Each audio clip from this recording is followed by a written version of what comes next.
जागो जागो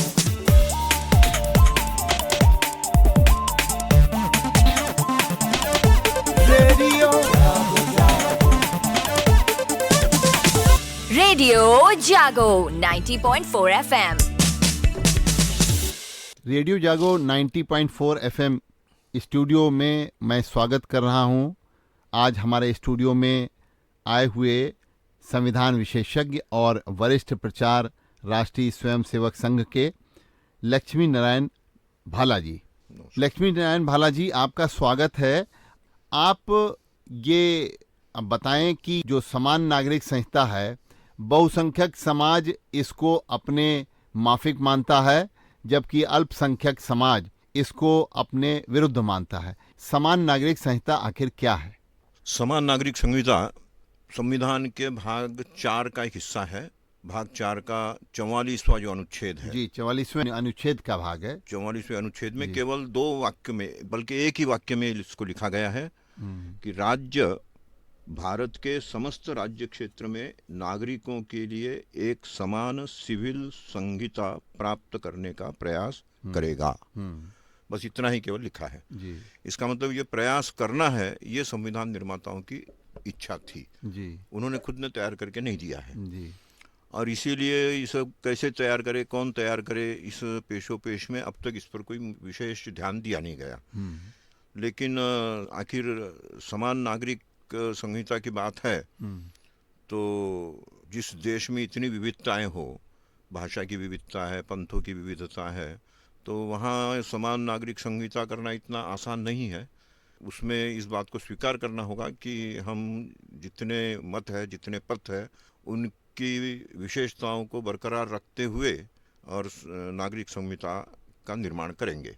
जी, आपने जैसा बताया अनुच्छेद 44 में बहुत स्पष्ट दिया हुआ है कि समान अधिकार सबको होने चाहिए, लेकिन वहीं अनुच्छेद 14 का ये अपमान भी कुछ लोग इसे मानते हैं। तो उस पे आपका क्या कहना है? क्योंकि हमारे देश में अनेकता में एकता की बात कही जाती है, तो वो सभी चीजें, हमारी पूजा, हमारी धार्मिक जो भावनाएं हैं, उनका सम्मान करने की बात एक तरफ संविधान कहता है, दूसरी तरफ ये कहता है कि हम अलग अलग अपने धर्म, अलग अलग अपने पंथ के बारे में प्रचार कर सकते हैं, उसको पूरी तरीके से लोगों को मनवाने की बात कर सकते हैं। बहुत अच्छी बात उठाई आपने। समता का अधिकार भाग 3 का भी एक हिस्सा है, मौलिक अधिकारों के अंतर्गत इसको लिया गया है। और 14वें अनुच्छेद में कहा है, भारत के राज्य क्षेत्र के किसी व्यक्ति को विधि के समक्ष समता से या विधियों से समान संरक्षण से वंचित नहीं कर सकता। तो ये उस बात का एक प्रकार से समर्थन ही है, एक दूसरे को कॉन्ट्रडिक्ट नहीं कर रहा है। ये समर्थन ही कर रहा है कि केवल राज्य नीति निर्धारित करे, इतना ही नहीं, हर व्यक्ति को भी ये स्वाधीनता होनी चाहिए कि वो अपने मत पंथों के हिसाब से अपने आचरण को या अपने व्यवहार को संविधान के अनुकूल रखे। देखिए, धार्मिक अधिकारों की बात जो है उसके लिए अनुच्छेद 25 है अपने वहाँ, और अनुच्छेद 25 में धार्मिक अधिकारों के प्रति लोगों को जागरूक करते हुए ये कहा गया है कि सभी नागरिकों को अपने धर्म को मानने, अपने धर्म का प्रचार करने और उसके आचरण हेतु उसको पूरी स्वतंत्रता प्रदान की गई है। तो ये अनुच्छेद 44 क्या अनुच्छेद 25 का दोनों का विरोधाभासी है?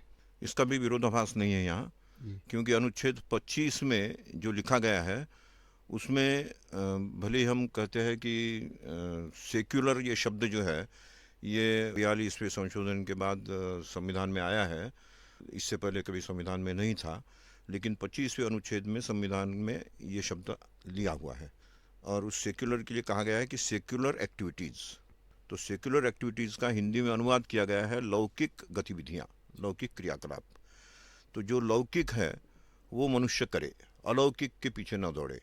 अलौकिक के अपने वो एक अलग सत्ता है, अलग क्षमता है, उसको इसके साथ न जोड़े।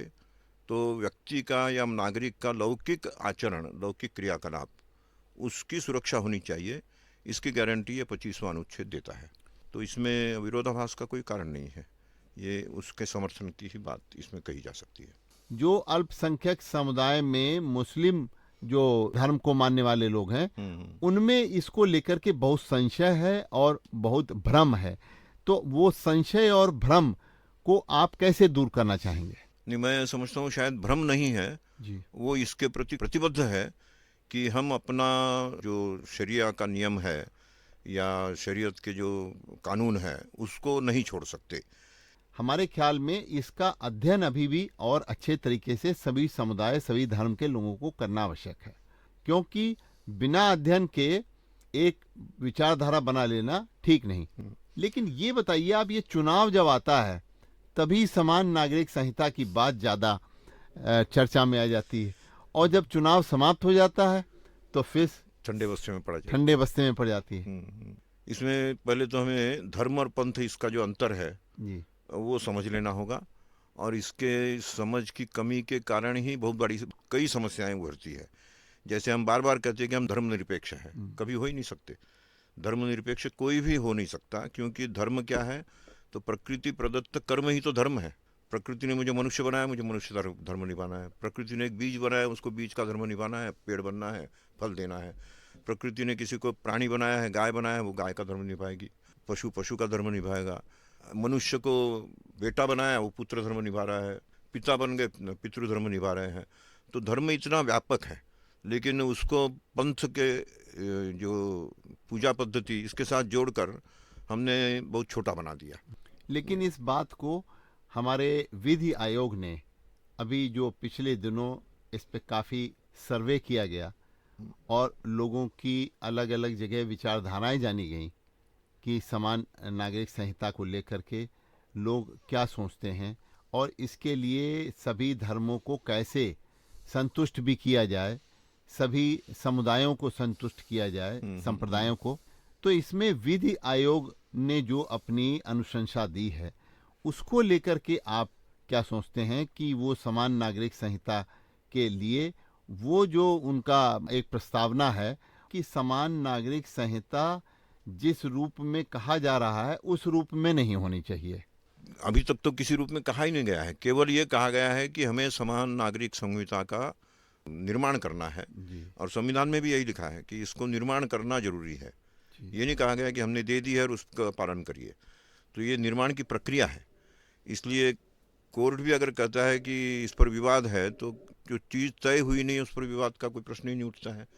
तो पहले तो तय हो जाने दीजिए कि समान संहिता क्या क्या है, और तब ये प्रश्न आएगा। क्योंकि यहाँ जैसे मैंने कहा है कि सैकड़ों पंथ है, उन सैकड़ों पंथों की अपनी अपनी मान्यताएं हैं, अपने अपने आग्रह है। उन सब आग्रहों को बरकरार रखते हुए उनको एक साथ रहने का मानस बनवाना ये इतना आसान नहीं है। जनजातियों की अपनी अलग पहचान अपनी बनाए रखना चाहते हैं, हम भी चाहते हैं कि हर जनजाति की पहचान होनी चाहिए। बाबा साहब अम्बेडकर ने भी अपने आप को बुद्ध इसलिए कहा कि मैं इन चतुर्वर्ण की व्यवस्था में अगर उलझा रहूँगा तो ये संविधान में जो लागू करना चाहते हैं कि 10 वर्ष में हम संरक्षण या आरक्षण देकर एक समाज को उसका उत्थान करेंगे, वो हो नहीं पा रहा है, और इसलिए उन्होंने अपना मतांतरण किया। जो आप पंथ कह रहे हैं संघर्ष का कारण न बने, लेकिन कई पंथों को लेकर के अलग अलग कानूनों में अलग अलग बात कही गई है। तो जब समान नागरिक संहिता की हम बात करेंगे तो जो अन्य कानूनों में अलग अलग पंथ के लिए अलग अलग विशेषाधिकार दिए हुए हैं उनको भी परिवर्तित करने की आवश्यकता नहीं, होगी। समाप्त ही करने पड़ेंगे वो। हाँ, तो परिवर्तन नहीं, उसको समाप्त करना पड़ेगा। इसलिए बिना उनके परिवर्तन के समान नागरिक संहिता का आ पाना बहुत कठिन मुश्किल है और बहुत कठिन कार्य है। हाँ। तो किस तरीके से समन्वय अगर देश में स्थापित किया जा सकता है कि वो समन्वय स्थापित करने के बाद ही नागरिक समान संहिता लागू की जाए, इस पर आपकी क्या विचारधारा है? पंथ निरपेक्षता का चिंतन करने वाले कुछ प्रमुख लोगों का एक समूह इस पर गहराई से काम करे, यह बहुत जरूरी है। केवल ऐसे उछला काम करने से नहीं होगा, गहराई से काम करे। धर्म और पंथ का अंतर क्या है ये भी समझे। धर्मनिरपेक्ष हम हो नहीं सकते, इस बात को स्वीकार करें। पंथ निरपेक्ष हमें होना है, यही हमारा धर्म है, इस बात को स्वीकार करें, तो बाकी सारी चीज़ें अपने आप सुलझ जाएगी। पंथों की कुछ परंपराएं हैं, पंथों की कुछ अपनी व्यवस्थाएं हैं, तो उस व्यवस्था को बरकरार रखते हुए साथ रहना, यही समान नागरिकता का मूल उद्देश्य है। आपने अच्छी बात करी, क्योंकि समान नागरिक संहिता की इस समय चर्चा बहुत जोरों पर है।